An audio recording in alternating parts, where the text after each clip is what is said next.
बिस्मिल्लाहिर्रहमानिर्रहीम। अस्सलामु अलैकुम नादरीन मोहतरम, आप देख रहे हैं आज तक न्यूज़ और मैं हूं समी।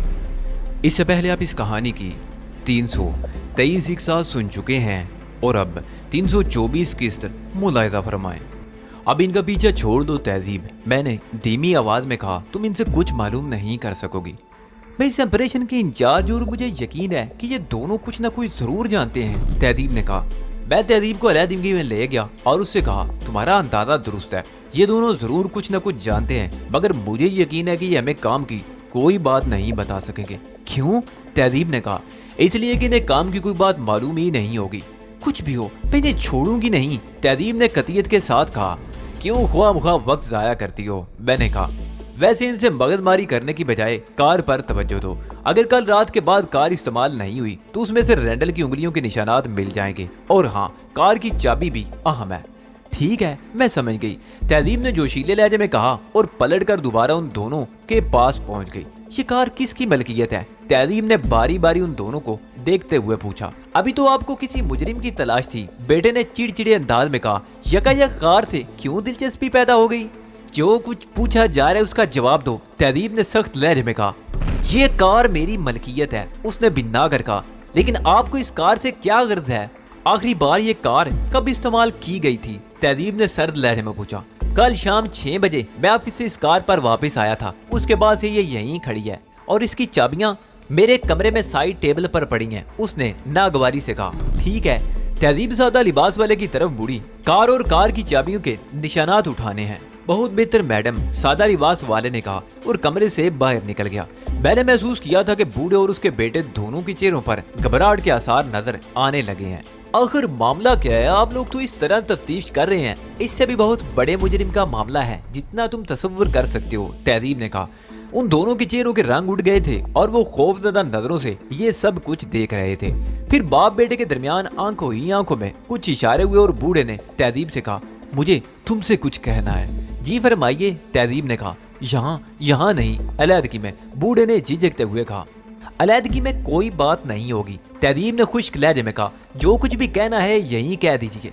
बुरी बात है तहजीब, मैंने दखल अंदाजी की, इनकी बात सुन लेने में क्या हर्ज है? मैं नहीं चाहती कि मुझे अलहदगी में रिश्वत की पेशकश की जाए, तहजीब ने बेरुखी से जवाब दिया। आप मेरे साथ आए मोहतरम, मैंने कहा, और जो कुछ कहना है मुझसे कहें। बूढ़ा मुझे ड्राइंग रूम में ले आया। वो लड़की इंचार्ज मालूम होती है, आप उसे छोड़ें और ये बताएं कि आप कहना क्या चाहते हैं। हम इज्जतदार लोग हैं बेटा, हमें नहीं मालूम था कि वो शख्स किस जुर्म में हुकूमत को मतलूब है। उसने तो खुद को मजलूम जाहिर करके हमसे मदद तलब की थी। सवाल ये है कि आप लोगों ने अपनी कार एक अजनबी के हवाले किस तरह कर दी? उसने एक शख्स का नाम लिया था जो मेरे बेटे का दोस्त है। हमारा जुर्म सिर्फ इतना है कि हम उसकी बातों में आ गए। मैं बूढ़े को बगौर देख रहा था, उसकी आंखों से साफ जाहिर हो रहा था कि उसने झूठ नहीं बोला। फिर वो शख्स कहाँ चला गया? मैंने अचानक सवाल किया। वो रात गए वापस आया था, उसने चाबियां मेरे बेटे के हवाले की और उसे बताया कि उसके दुश्मन अब भी उसके पीछे लगे हुए हैं। मुमकिन है वो यहाँ आकर भी पूछगछ करें। बस उसने इतना कहा और उसके बाद अकबी दीवार से कूदकर फरार हो गया। आपको इस बात से खौफ नहीं महसूस हुआ कि उसके दुश्मन आपके घर आएंगे? मुमकिन है वो आपको भी नुकसान पहुंचा देते। नहीं, मैं खौफजदा नहीं हुआ, मुझे जराइम पेशा लोगों से कभी खौफ महसूस नहीं हुआ। मैंने हमेशा साफ सुथरी जिंदगी गुजारी है, मैं क्यों किसी से डरूं? काश मुझे मालूम होता कि जिस शख्स की मैं मदद कर रहा हूं। कोई बात नहीं जनाब, कभी कभी ऐसा भी होता है कि हम किसी शख्स के हाथों बेवकूफ बन जाते हैं। जो होना था वो तो हो चुका बेटे, मगर अब हम लोगों की इज्जत तुम्हारे हाथ में है। अब तक तो आपने कोई जुर्म नहीं किया था, मगर रिश्वत की पेशकश करके आप जुर्म कर रहे हैं, मैंने उठते हुए कहा। और उसका मतलब ये भी हुआ कि मेरी साथी का अंदाजा दुरुस्त था कि उसे रिश्वत की पेशकश की जाएगी।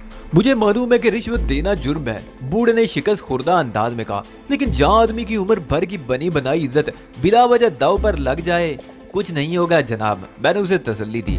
अगर आपकी बयान करना बातें दुरुस्त है तो कोई आपकी तरफ उंगली भी नहीं उठाएगा।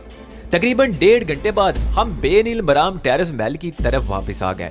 तहजीब को चुप सी लग गई थी, मैंने भी उसे छेड़ना मुनासिब नहीं समझा था और यूं हम खामोशी से टेरेस महल पहुंच गए। जनरल टेरेस और कैथी ब्राउन लाउंज में हमारे मुंतजिर थे। मुझे इत्तला मिल चुकी है, जनरल टेरेस ने हमें देखते ही कहा, और अली तुम्हारा अंदाजा ही दुरुस्त साबित हुआ। कैथी ब्राउन तो बारे शर्मिंदगी के मुझसे नजरें भी नहीं मिला रही थी। तुम्हारी शीरीं आवाज सुनने को कान तरस रहे हैं। मैंने कैथी बरौन से शरारत अमेज लहजे में कहा। इत्तेफाकन तुम्हारा अंदाजा दुरुस्त साबित हुआ तो तुम इतराने लगे, कैथी बरौन ने जीप कर कहा। ये तो कोई ऐसी खास बात नहीं है, तहजीब ने कहा। कामयाबी का एक इम्कान तो था, हम उसे नजरअंदाज क्यों करते? इसलिए कि उसमें एक कबात थी और है। मैंने कहा वो क्या? तहजीब ने पूछा। हमारी नाकामी रैंडल की नजरों से ओझल नहीं रहेगी और उसे खुश होने का मौका मिलेगा। तहजीब के अलावा जनरल टेरेस और कैथी बरौन ने भी इस बात से इत्तेफाक किया था। अरे हाँ, बूढ़ का फोन आया था, जनरल टेरेस ने कहा। वो उसी बंगला नंबर 12 के बारे में कुछ बताना चाह रहा था। अब तो सारी मालूमात बेकार ही साबित होंगी, मैंने एक तवील सांस लेकर कहा। अचानक लाउंज में रखे हुए उस टेलीफोन की घंटी बजी जिसका नंबर डायरेक्ट था। उस नंबर पर खास लोग ही फोन किया करते थे। रिसीवर कैथी बरौन ने उठाया था। गालिबन बूढ़ का ही फोन होगा। जनरल टेरेस ने ख्याल दायर किया। तुम्हारे लिए फोन है, कैथी बरौन ने रिसीवर मेरी तरफ बढ़ाते हुए कहा। मैंने कैथी से रिसीवर ले लिया। दूसरी तरफ रैंडल था। मुझे अफसोस है तुम्हारी भागदौड़ नतीजा खेज साबित ना हो सकी, उसने कहा। कभी यूं भी होता है, मैंने बेपरवाही से कहा। क्या तुम्हें उम्मीद थी कि मैं वहां तुम्हें मिल जाऊंगा? रैंडल ने कहा। नहीं। तो फिर तुम वहां क्यों गए थे? मैंने सोचा एक नजर डाल लेने में क्या हर्ज है। मेरा अंदाजा भी यही था, रैंडल ने फातिहाना अंदाज में कहा। इसलिए मैं वहां रुका नहीं, वरना इस वक्त तुम्हारे शिकंजे में होता। क्या तुम मेरी ज़ानत की दाद नहीं दोगे? जरूर दूंगा, लेकिन क्या तुमने सिर्फ दाद वसूल करने के लिए फोन किया है? नहीं, ये बताने के लिए कि अब तुम खुद को बदतरीन सूरत से निमटने के लिए तैयार रखो। तुम्हारा तसादुम बराए रास्त मुझ से होगा। इस इतला का शुक्रिया, मैंने खुश लहजे में कहा। मालूम होता है तुम अभी तक उस जोम में मुब्तला हो। खुदा हाफिज, मैंने उसकी बात काट कर कहा और फोन बंद कर दिया। किसका फोन था? तहजीब ने मुतजस्सिस लहजे में पूछा। रैंडल था, कह रहा था कि बंगला नंबर 12 पर छापा मारने का कोई जवाब नहीं था। मैंने कहा जवाब तो नहीं था, मगर मैंने सोचा एक नजर देख लेने में क्या हर्ज है। कहने लगा मुझे इसका अंदाजा था, इसलिए वहां रुका नहीं। एक तरह से यूं कह लो कि उसने मुझे अपनी शिकस्त का एहसास दिलाने के लिए फोन किया था। नेज़ ये कि उसने मुझे धमकी भी दी है कि अब उसका और मेरा बराए रास्त तसादम होगा। किसका किससे तसादम होगा चीफ? बूढ़ की आवाज ने हम सबको चौंका दिया, जो उसी वक्त लाउंज में दाखिल हुआ था। और ये विंगल कहाँ होगा? मैं वीआईपी क्लास में बैठकर मुकाबला देखूंगा चीफ। इखराजात तुम्हारे जिम्मे। क्लास वीआईपी नहीं हुआ करती बूढ़, वीआईपी तो खुद आदमी होता है। ये क्लास उन लोगों की वजह करता है जो एहसास से कमतरी के मारे होते हैं।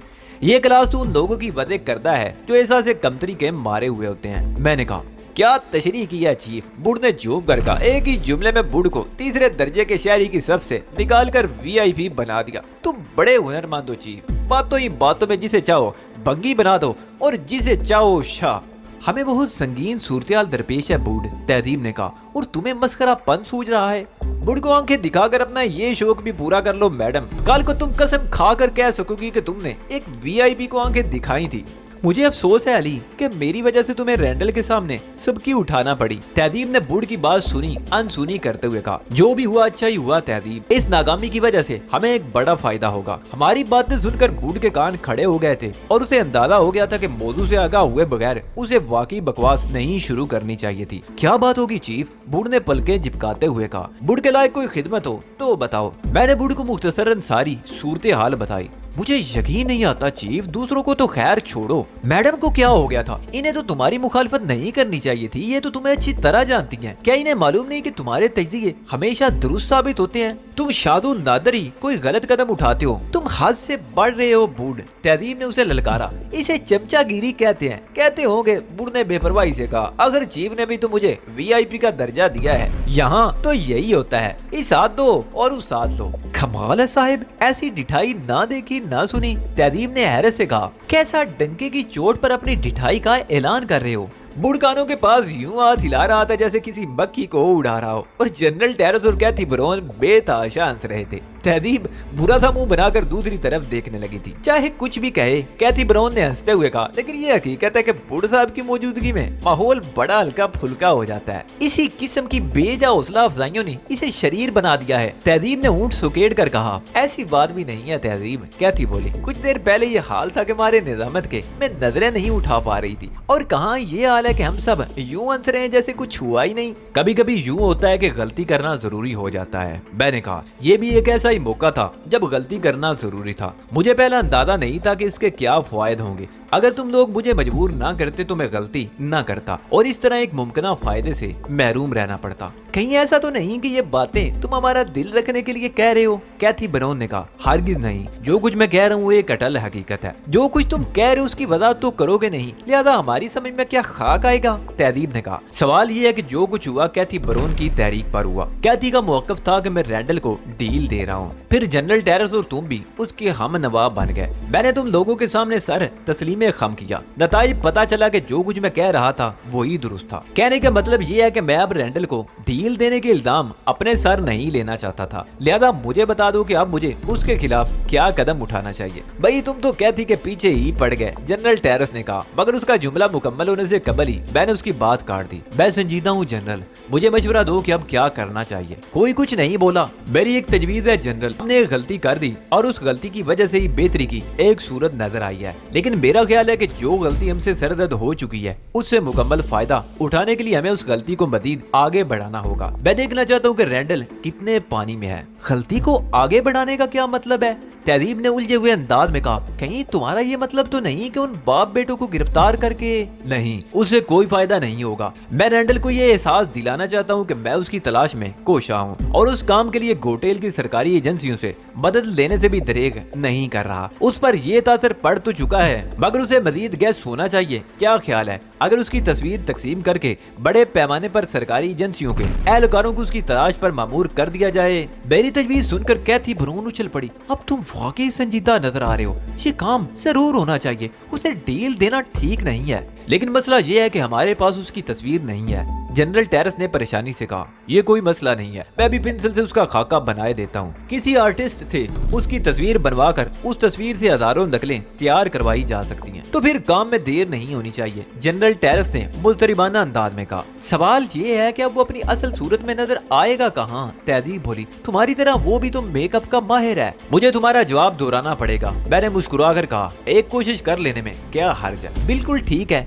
कैथी बनोन ने जोशीले अंदाज में कहा, उसे जल्द अज जल्द कैफरे किरदार तक पहुंचाओ। ताकि क्या? बुढ़ ने हैरत से कहा, उसे मालूम नहीं था कि सुबह हमारे दरमियान क्या गुफ्तगू हुई थी। कुछ नहीं, मैंने जल्दी से कहा, अगर बुढ़ को मालूम हो जाता कि कैथी क्या कहने वाली थी तो वो हमारा जीना दो भर कर देता। 2 बजे दोपहर तक आर्टिस्ट की बनाई हुई कलमी तस्वीर की हजारों कापियां गोटेल के मुख्तलिफ एजेंसियों के कारिंदों में तकसीम की जा चुकी थी और 2 बजे के बाद ये आलम था कि रैंडल अगर किसी खिड़की से भी झांकता तो उसे देख लिया जाता। गोटेल का शायद ही कोई ऐसा इलाका बचा हो जहाँ रैंडल को तलाश ना किया जा रहा हो। आर्टिस्ट ने कलमी तस्वीर मेरी निगरानी में बनाई थी। मेरे बताए हुए खाके में जो खामियां थी वो मैंने आर्टिस्ट से कहकर ठीक करा दी थी और अब वो तस्वीर किसी कैमरा फोटो से कम नहीं थी। क्या रैंडल को इस तरह तलाश कराना कोई गलत कदम तो नहीं है? तहदीब ने मुझसे पूछा। उसकी बजाय ये सोचो कि अगर रैंडल मिल गया तो हमारा रद्द अमल क्या होना चाहिए। ये नुक्ता भी अहम है, तहदीब ने कुछ सोचते हुए कहा। उसके मिलने पर इसके सिवा और क्या किया जा सकता है कि कोई मुनासिब सा चार्ज लगाकर उसे दर लिया जाए? क्या ख्याल है? फिलहाल मैं अपना ख्याल महफूज रखता हूँ, मैंने मुस्कुरा कर कहा। जिस तरह बंगला नंबर 12 के छापे में तुम इंचार्ज थी,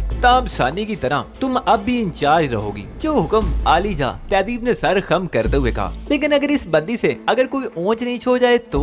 ऐसा होना तो नहीं चाहिए, मैंने संजीदगी से कहा, इसलिए कि तुम तनहा तो नहीं होगी। जिस कदर अफरादी कुव्वत की भी जरूरत महसूस करोगी मुहैया हो जाएगी। और तुम? तहदीब ने सवालिया नजरों से मुझे देखते हुए कहा। मैं और तुम अलग अलग रहकर काम करेंगे। मेरा ख्याल है रैंडल पर हाथ डालने के लिए जरा गैर रवायती किस्म का तरीका इख्तियार करना पड़ेगा। वैसे अली, मुझे तवक्को नहीं है कि रैंडल अपनी असल शक्लो सूरत में मंजर आम पर आने की हमाकत करेगा और गालिबन तुम्हें भी तवक्को नहीं है, इसलिए तुमने अलग अलग काम करने का फैसला किया है। मैं गलत तो नहीं कह रही? तुम गलत भी कह रही हो और दुरुस्त भी, मैंने मुस्कुरा कर कहा। ये कैसे हो सकता है कि एक ही बात भाई एक वक्त दुरुस्त भी हो और गलत भी? तहदीब ने उलझ कर कहा। तुम्हें मालूम है कि मैं अब इससे कुछ ज्यादा नहीं बताऊंगा, बस वक्त का इंतजार करो। और वक्त आने में ज्यादा देर नहीं लगी और तहदीब को ज्यादा देर इंतजार भी नहीं करना पड़ा। शाम 8 बजे के करीब इतला मिली कि रैंडल एग्जेक्टिव क्लब में मौजूद है। एग्जेक्टिव क्लब दरअसल एक होटल था जिसमें रिहाइश और खाने के अलावा चंद मुख्तलिफ किस्म की तफरियात का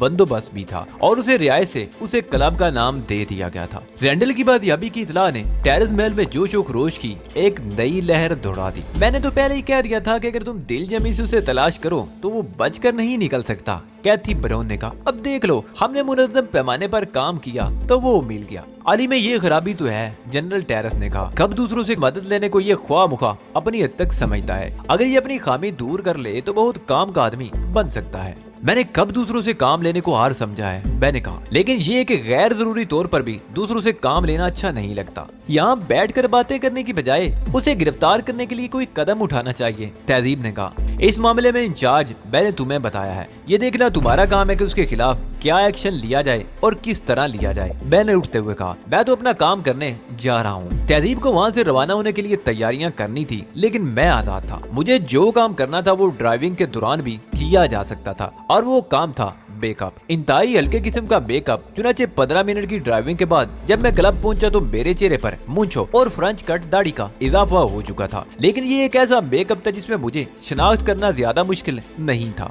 रैंडल मुझे डाइनिंग हॉल में नजर आ गया। डाइनिंग हॉल में चंद मेजें आबाद थी। रैंडल अपनी मेज पर तनहा था। उसकी मेज पर मौजूद खाने के बर्तनों को देखकर अंदाजा होता था कि वो खाना तकरीबन खत्म कर चुका है। मैं उसके बराबर वाली मेज पर बैठा था। रैंडल खाने में इस कदर मसरूफ था कि उसने नजरें उठाकर मेरी तरफ देखा तक नहीं। मैंने अपने लिए काफी मंगवाई। मेरा मुकाबला रैंडल से था, जो ज़ानत के एतबार से किसी तरह कम नहीं कहा जा सकता था।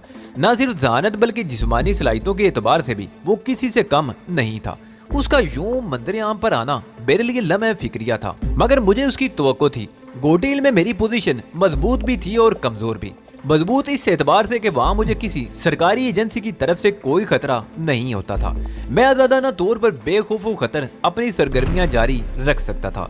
मेरी पोजीशन कमजोर इस एतबार से हो जाती थी कि मुझे बहुत ख्याल से काम करना पड़ता था, मुबादा के मेरे किसी अमल से हुकूमत पर कोई हरफ न आए। मेरा ख्याल था कि रैंडल मेरी इस कमजोरी से फायदा उठाने की कोशिश करेगा। मुझे वहाँ बैठे ज्यादा देर नहीं हुई थी कि डाइनिंग हॉल के दरवाजे में तहजीब नमूदार हुई। उसके अगम में 2 बावर्दी मुसल्ला अफराद थे। तहजीब तीर की तरह रैंडल की मेज की तरफ बढ़ी। रैंडल ने तहजीब को 2 मुसल्ला अफराद समेत अपनी मेज की तरफ आते देखकर उसकी तरफ निगाह उठाई। उसकी निगाहों में अजनबियत थी। मिस्टर रैंडल हावर्ड, तहजीब ने उसकी मेज के पास आकर रुकते हुए कहा। दोनों मुसल्ला अफराद रैंडल के अगम में जाकर खड़े हो गए थे। जी हाँ, मैं रैंडल हावर्ड ही हूँ, रैंडल ने हैरत से कहा। लेकिन मुझे हैरत है कि आपको मेरा नाम कैसे मालूम हुआ। ताहम आप तशरीफ रखिए, मुझसे कोई काम है क्या? बनने की कोशिश मत करो रैंडल, तहजीब ने जहरीले लहजे में कहा। तुम मुझसे अच्छी तरह वाकिफ हो और ये बात भी तुम्हारी समझ में आ गई होगी कि अब तुम्हारे पास फरार होने का कोई मौका नहीं है। तुम बुरी तरह गिर गए हो।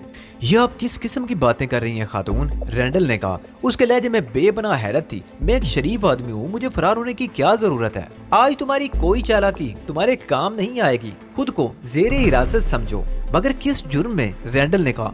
गोटेल में गैर कानूनी तौर पर दाखिले और रिहाइश के जुर्म में, तहजीब ने कहा। मालूम होता है आपको किसी किस्म की गलतफहमी हो गई है। अगर तुम शराफत से नहीं चलोगे तो तुम्हें यहाँ से हथकड़ियां लगाकर ले जाया जाएगा। तहजीब ने धमकी अमेज लहजा इख्तियार किया। लिहाजा बेहतरी इसी में है कि शराफत से हमारे साथ चले चलो। मैंने कोई जुर्म किया हो तो खुद को गिरफ्तारी के लिए पेश करूं। तुम्हारा जुर्म मैंने तुम्हें बता दिया और मैं ज्यादा वक्त जाया करने के मूड में नहीं हूँ। इसके अलावा तो मुझ पर और कोई फर्दे जुर्म नहीं है, रैंडल ने तहजीब को गौर से देखते हुए कहा। मैं ये सब कुछ बड़ी दिलचस्पी से देख रहा था। एक मैं ही नहीं, हाल में मौजूद तमाम अफराद की तवज्जो का मरकज वही मेज थी जहाँ रैंडल मौजूद था। और किसी फर्दे जुर्म की जरूरत ही नहीं है, तुम्हारा ये एक जुर्म ही बहुत काफी है। रैंडल ने एक तवील सांस ली और जेब से पासपोर्ट निकालकर तहजीब की तरफ बढ़ाया। अपनी गलतफहमी दूर कर ले खातून। तहजीब ने उसे खूंखार नजरों से देखते हुए पासपोर्ट उसके हाथ से झपट लिया। पासपोर्ट फ्रांसीसी था, ये तो मैंने दूर ही से देख लिया था, लेकिन उससे आगे मैं कुछ नहीं देख सका था। लेकिन तहजीब तो मेरे सामने थी और उसके चेहरे के बदलते हुए तासरात भी मेरी नजरों के सामने थे। मैंने उसके चेहरे पर हैरत के तासरात उभरते देख लिए थे और मुझे अंदाजा हो गया था कि रैंडल के पासपोर्ट पर गोटेल का न सिर्फ वीजा मौजूद है बल्कि उस पर एमिग्रेशन की मोहर भी लगी हुई है। अच्छी तरह देख लें खातून, इस पासपोर्ट पर पेरिस में गोटेल के सफारत खाने ने वीजे की मोहर लगाई है और गोटेल एयरपोर्ट के एमिग्रेशन की मोहर भी मौजूद है, रैंडल ने पुरसुकून लहजे में कहा। ये दोनों चीजें जाली भी तो हो सकती हैं, तहजीब ने गुस्सीले लहजे में कहा। आप अपने जराये से तस्दीक कर सकती हैं। ठीक है, मैं पासपोर्ट लिए जा रही हूँ। तस्दीक करने के बाद तुम्हें वापस कर दूंगी, जरूर ले जाइए, मगर पासपोर्ट की रसीद अनायत करती जाइएगा। तुम कहाँ ठहरे हुए हो? तहजीब ने चुन जलाए हुए अंदाज में कहा।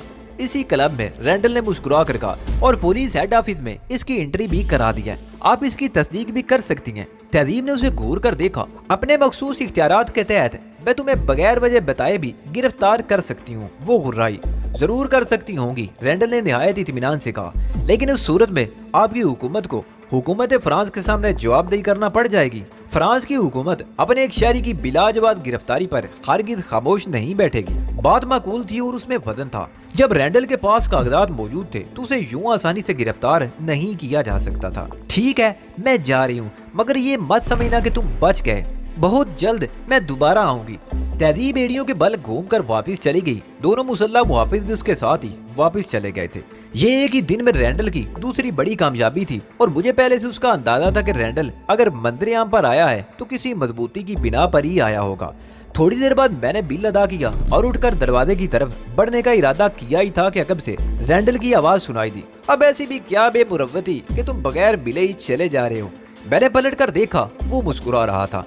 मैंने भी अपने लबों पर मुस्कुराहट सजाई और उसकी मेज पर जा बैठा।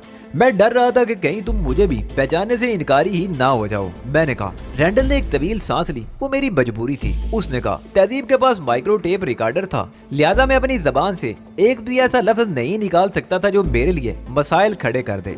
मैं हैरत से रैंडल को देखने लगा। वो शख्स हमेशा अपने साथ ऐसी चीजें लिए फिरता था जो इस किस्म के हालात की निशानदेही कर देती थी। तुम्हें इस बात का इल्म कैसे हुआ? मैंने सरसरी अंदाज में पूछा। मेरी दीदा दिलेरी की कोई तो वजह होगी, उसने कहा। जब मेरे पास ये पर्दा नहीं होता तो हर तरह से मुसल्ला रहता हूँ, मालूम नहीं कब कौन कहाँ से वार कर जाए। तुम जैसे पाए के एजेंट को इतना ही मोहतात रहना चाहिए। मैंने कहा। तंज कर रहे हो? उसने मुझे घूरते हुए कहा। हरगिज नहीं, मैं तंज नहीं कर रहा। खुद हिफाजती को मैं बहुत जरूरी चीज तस्वुर करता हूँ। मेरे मुकाबले में तुमने तहजीब को क्यों आगे किया? अचानक उसने मुझे घूरते हुए कहा। वो मेरी मातहत नहीं साथी है। उसका ख्याल था कि तुम पर काबू पाया जा सकता है, लिहाजा उसने अपने तौर पर यह कदम उठाया। मुझे तो मालूम भी नहीं था कि उसके क्या इरादे हैं। तुम झूठ बोल रहे हो, उसने मुझे मशकूक नजरों में देखते हुए कहा। यह कैसे मुमकिन है कि तुम्हें कुछ मालूम ही ना हो? दुनिया जानती है कि तुम दोनों एक जान दो कालब हो। बात तो तुम दुरुस्त कह रहे हो, मैंने मुतफिक्र अंदाज में कहा, लेकिन जो कुछ मैंने कहा वो भी गलत नहीं है। तुम्हारे ज़हन में मुझे गिरफ्तार करने का ख्याल क्यों नहीं आया? रैंडल ने मुझे घूरते हुए कहा। दरअसल मेरे अंदर ये खामी है कि मैं किसी बात पर अमल करने से पहले उस पर हर जाविये से गौर जरूर कर लेता हूँ, और इस बात से तुम बहुत अच्छी तरह वाकिफ भी हो। चुनाचे मुझे खुशी है कि मैंने जो कुछ सोचा था बाद में वही हुआ। हाँ, मैं जानता हूँ कि तुम बहुत ज़हीन हो, लेकिन मैं भी उस वक्त तक सुकून से नहीं बैठूंगा जब तक तुम्हें ज़हनी शिकस्त से दो चार नहीं करूंगा। बहुत अच्छी बात है, मैंने सर हिलाकर कहा। मैं भी तुम्हें बेसुकूनी में मुब्तला रखना चाहता हूँ। रैंडल के ऊँटों पर मुस्कुराहट बिखर गई। मैं तुम्हारी कोई चाल कारगर नहीं होने दूंगा, उसने कहा। कोई ऐसी चाल तो बताओ जो मैंने चली और नाकाम हुई हो, मैंने पुरसुकून लहजे में कहा, और वो मुझे घूरने लगा। गालिबन तुम उन चालों की तरफ इशारा कर रहे हो जो तुमने ईगल के खिलाफ चली थी। यकीनन मेरा इशारा उसी तरफ है, लेकिन उससे ये कहकर अपनी सोच का इजहार मत कर देना कि वो लोग नायल थे जिनसे मेरा सामना हुआ। ये हकीकत है, उसने मुझे घूरते हुए कहा। अगर वो नायल ना होते तो मुझे खुद मैदान अमल में ना उतरना पड़ता। तुम भी कौन सा तीर चला लोगे? मैंने हंस कर कहा। मकसद उसे तैज दिलाने के सिवा कुछ नहीं था। ये तो वक्त ही बताएगा, उसने मैंने खेज लहजे में कहा। वक्त तो बाद में बताएगा, मैं तो वो देख रहा हूँ जो मौजूदा सूरत है। मेरा एक हल्का सा वार भी ना सह सके और मैं तुम्हें रोशनी में ले आया। लेकिन उसके बाद क्या हुआ? रैंडल ने तंजिया लहजे में कहा। तुम मेरा बाल भी का भी ना कर सके। मैं ऊंचा हाथ डालने का कायल नहीं हूँ रैंडल, वरना यह भी मुमकिन है कि तुम मंजर-ए-आम से हमेशा के लिए गायब हो जाओ, किसी को कभी तुम्हारा सुराग ही ना मिले। मेरी तरफ से तुम्हें खुली इजाजत है, रैंडल ने चैलेंज करने वाले अंदाज में कहा। तुम जब चाहो अपना ये शौक पूरा करने की कोशिश कर सकते हो। मैं कोशिश ही नहीं करता रैंडल, कामयाब कोशिश करता हूँ, और हर काम उस वक्त करता हूँ जिस वक्त उसे किया जाना चाहिए। मुझे मालूम है कि तुम सिफारत खाने के जोर पर अकड़ते फिर रहे हो, लेकिन ये ख्याल रखना कि तुम्हारी कड़ी निगरानी हो रही है। गोटेल में रहकर तुम कोई साजिश नहीं कर सकोगे। जब तक मैं गोटेल में हूँ तुम मुझ पर हाथ भी नहीं डाल सकोगे। तुम तमाम जिंदगी तो गोटेल में नहीं रह सकते रैंडल। मैं जिस वक्त चाहूँ तुम्हारा वीजा मंसूख करा सकता हूँ, मगर मैं ऐसा नहीं करूँगा। मैं इंतजार करूँगा, मुनासिब वक्त का इंतजार। बेफिक्र हो, वो वक्त कभी नहीं आएगा। वैसे भी शायद परसों तक मैं खुद ही गोटेल से चला जाऊंगा। जब तक चाहो रहो, लेकिन एक बात याद रखना, मेरी नजरों में आए बगैर तुम गोटेल से निकल नहीं सकोगे। मुझे मालूम है रैंडल ने मैंने खेद अंदाज में सारी लाया। मुल्क से बाहर जाने वाले रास्तों की कड़ी निगरानी हो रही होगी, लेकिन मुझे छुप कर जाने की क्या जरूरत है। मैं कानूनी तौर पर यहाँ आया हूँ और कानूनी तौर पर ही चला जाऊंगा। तुम जैसे लोग जितने कानूनी काम करते हैं उनसे मैं बाखूबी वाकिफ हूँ, मैंने तंजिया लहजे में कहा। मैं तदीब माल्कम एक्स नहीं हूँ और ना ही तुम्हें किसी छोटे मोटे जुर्म में गिरफ्तार करना चाहता हूँ, वरना ये साबित करना क्या मुश्किल है कि तुम यहाँ गैर कानूनी तौर पर आए हो। हर चीज असली है अली, रैंडल ने हंस कर कहा। अपने कद से ऊंची बातें मत किया करो, इस मामले में तफ्तीश करने से भी तुम्हें कुछ याद नहीं आएगा। मैं रैंडल की आंखों में देखते हुए मुस्कुराया। एयरलाइंस के रिकॉर्ड के बारे में तुम्हारा क्या ख्याल है, मैंने कहा और रैंडल चौंक पड़ा। तुमने हर किस्म की मजबूती कर ली होगी, मगर एयरलाइंस के रिकॉर्ड के बारे में तुम कुछ भी नहीं कर सकते। रैंडल खामोशी से मुझे देखता रहा, उसका चेहरा यकायकी बेतासर हो गया था। लेकिन तुम्हें बेफिक्र रहना चाहिए, मैंने हंस कर कहा। अगर तहजीब का ज़हन किसी तरह उस तरफ चला भी गया तो मैं उसे रोक दूंगा। इसे याद रखना अली कि तुम्हारा अंजाम बड़ा इबरतनाक होगा, उसने सरगोशियाना अंदाज में कहा। मोशी आवड़ से टकरा कर आज तक कोई शख्स सलामत नहीं रहा, मैं याद रखूंगा, मैंने सारी लाकर कहा और उसकी बेल से उठने का इरादा ही कर रहा था कि दीवारों पर नस्ब स्पीकरों से नशर होने वाली मदम मौसीकी थम गई और मेरा नाम लेकर ऐलान किया गया कि मेरा फोन है। मैं चौंक पड़ा, यहाँ इस तरह फोन किए जाने का मतलब ये था कि कोई इंतहाई गैर मामूली बात है। मैं रैंडल से कुछ कहे बगैर फोन की तरफ बढ़ गया। अली ग्रुप के मुकामी हेडक्वार्टर में जबरदस्त धमाका हुआ है, दूसरी तरफ बुड कह रहा था। इत्तफाक से उस वक्त वहाँ एक निगरान के अलावा कोई मेंबर मौजूद नहीं था, इसलिए जानी नुकसान नहीं हुआ। निगरान अलबत्ता जख्मी हुआ है, मगर खुदा का शुक्र है कि ज्यादा जख्मी नहीं हुआ। रिसीवर पर मेरी गिरफ्त बेहद सख्त होगी और मैंने 16 बार निगाहों से रैंडल को देखा जो अभी तक अपनी मेज पर बैठा था। जो होना था हो गया बुड, मैंने बुड को जवाब दिया। तो हैरत अंगेज तौर पर मेरा लहजा पुरसकून था। तहजीब जो मुनासिब समझेगी कर लेगी। मैं टेरेस महल जा रहा हूँ, फुर्सत मिलते ही तुम भी वहीं आ जाना। फोन बंद करके मैं रैंडल के पास गया। मुझे तुम्हारे कारनामे की तरह मिल गई है रैंडल, मैंने सर्द लहजे में कहा। बहुत अच्छा हुआ कि तुमने मुझे मुश्तइल कर दिया, अब तुम देखना मैं तुम्हारा क्या असर करता हूँ। क्या बात होगी, रैंडल ने बड़ी मासूमियत से कहा। मैं तुम्हारे अंदाज में गुस्से की झलक देख रहा हूँ। मैं उसे कोई जवाब दिए बगैर वहाँ से निकल आया। खून मेरी कनपटियों में ठोकरें मार रहा था। धमाके का जिम्मेदार रैंडल के अलावा और कोई नहीं था, मगर बदकिस्मती ये थी कि मैं फौरी तौर पर उसके खिलाफ कोई कार्रवाई नहीं कर सकता था। मसले थे आड़े आ रही थी। अगर ये मामला किसी और मुल्क में हुआ होता तो मैं रैंडल को फौरी तौर पर सजा दिए बगैर न रहता। मेरा ज़हन मुख्तलिफ ख्यालात की अमाजगाह बना हुआ था। वैसी कोई तदबीर करना चाह रहा था कि सांप भी मर जाए और लाठी भी ना टूटे, लेकिन ये काम आसान नहीं था और मुझे हर कीमत पर यह काम करना था। इन्हीं ख्यालात में उलझा हुआ मैं टेरेस महल पहुंच गया। मैंने रैंडल को शिकंजे में कसने के लिए एक खाका तरतीब दे लिया था, बस उसमें रंग भरने की कसर रह गई थी। कैथी ब्राउन ने मुझे दोबारा वही मनहूस खबर सुनाई और मैं उससे रस्मी जुमले कहता हुआ टेलीफोन की तरफ बढ़ गया। मैं मेलिनोव के नंबर डायल कर रहा था। सुना है कल रात को तुम्हारी वापसी है, मैंने कैरोलिन से अपना तारुफ कराने के बाद कहा। तुमने ठीक सुना है, कैरोलिन ने जवाब दिया। जिस अखबार की तरफ से मैं इंटरव्यू लेने आया था उसकी तरफ से कल रात मेलिनोव की इजाजत में एक अदर डिनर का एहतमाम किया गया है। मैंने कैथी ब्राउन को आंख मारते हुए कहा। मैं चाहता हूँ कि मेलिनोव उसमें शिरकत करे। ये कैसे मुमकिन है, कैरोलिन ने परेशान होकर कहा। शेड्यूल के मुताबिक हमें कल वापस चले जाना है। शेड्यूल तब्दील किया जा सकता है और इस किस्म के प्रोग्राम तो आए दिन तब्दील होते ही रहते हैं। समझने की कोशिश कीजिए जनाब, हमें यहाँ से मशरिक़ बाइद के मुल्क भी जाना है। मुझे मालूम है, मैंने उसकी बात काट कर कहा। मेलिनोव अपने मंसूबे को कोरिया के इश्तराक से अमल में लाएगा, लेकिन जो कुछ मैं कह रहा हूँ उस पर अमल होना भी जरूरी है। तो फिर आप उन्हीं से बात कर लें। कैरोलिन ने लाइन मेलिनोव से मिला दी। मैं तुम्हें पहले भी बता चुका हूँ कि मैं अखबारी नुमाइंदों का सामना करने से गुरेज करता हूँ, मेलिनोव ने मेरी बात सुनकर कहा। और फिर हमारे शेड्यूल में गुंजाइश भी नहीं है। लेकिन मैं वादा कर चुका हूँ, क्या तुम मेरी छोटी सी बात भी नहीं मानोगे? मेरे लहजे में धमकी पोशीदा थी। मैं वादा कर चुका हूँ, क्या तुम मेरी छोटी सी बात भी नहीं मानोगे? मेरे लहजे में धमकी पोशीदा थी जो मेलिनोव से पोशीदा ना रह सकी। एक दिन की ताखीर का मतलब समझते हो? उसने मुर्दा सी आवाज में कहा। हमारा लाखों का नुकसान होगा। बड़े मकासद के उसूल के लिए करोड़ों की कुर्बानी भी पेश करनी पड़े तो दरेग नहीं करना चाहिए। वैसे तुम बेफिक्र रहो, मैं कम अज कम इस बात की जमानत तो दे सकता हूँ कि वहाँ तुमसे अखबारी नुमाइंदे सवालों जवाब नहीं करेंगे। ठीक है, मेलिनोव ने बादल नखास्ता कहा। मैं उस डिनर में शिरकत करूंगा। ये तुम क्या करते फिर रहे हो? फोन बंद करने पर कैथी ने मुझे घूरते हुए कहा। मेलिनोव के एजाज में हंगामी डिनर का इंतजाम कर रहा हूँ, मैंने मुस्कुरा कर कहा। उधर पूरी इमारत तबाह होगी और तुम दावतों के चक्कर में पड़े हुए हो। तहजीब कहाँ है? मैंने पूछा। अली ग्रुप के हेडक्वार्टर की खबर सुनकर गई थी, अब आती ही होगी। मैंने चांदा हम फोन और किए। कैथी ब्राउन इस तमाम अरसे में हैरान ही होती रही। एक फोन तो मैंने अखबार के पब्लिशर को किया था, वो मेलिनोव के एजाज में डिनर देने के लिए फौरी तौर पर तैयार हो गया था। एक और फोन के जरिए मैंने एग्जीक्यूटिव क्लब की इंतहाई सख्त निगरानी के अहकामात जारी किए थे। यह टेलीफोन मैंने एक मुकामी एजेंसी के सरबराह को किया था, लेकिन सबसे अहम फोन वो था जो मैंने पेरिस किया था। फोन पर होने वाली गुफ्तगू सुनकर कैथी ब्राउन की आंखें हैरत से फैल गई थी। अब मुझे अंदाजा हुआ कि तुम इस मामले में संजीदा हो।